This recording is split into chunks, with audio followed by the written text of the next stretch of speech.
Hi అండి, బాగున్నారా? నేనైతే చాలా బాగున్నాను. మీ అందరూ కూడా బాగుండాలని, మీ అందరిలో నేను ఉండాలని ఆ భగవంతుడిని ప్రార్థిస్తూ మంచి మాటలోకి వెళ్ళిపోతాం.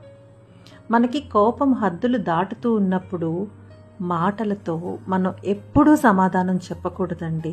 మౌనానికి మించిన బలమైన సమాధానం మరొకటి లేదు. ఎందుకంటే మనం కోపంలో ఉన్నప్పుడు మన నోటి నుంచి వచ్చేవి మాటలు కాదండి, మాటల తూటాలు వస్తాయి. అవి ఎలా తగులుతాయో, ఎదుటి వాళ్ళకి ఎంత పెద్ద గాయం అవుతుందో తెలీదు. సో ప్లీజ్ మెయింటైన్ సైలెన్స్ అండి. అంతకు మించిన బలమైన సమాధానం మరొకటి ఉండదు. అన్ని పరిస్థితులు చక్కబడే రోజు వచ్చి అంతా కలిసి ఉండేటప్పుడు ఈ మౌనం అనేది ఉంది చూడండి, అది మీకు ఎంతో హెల్ప్ అవుతుంది. మాటల తోటను వదిలేస్తే ఏ మాటని మనం వెనక్కి తీసుకోలేం.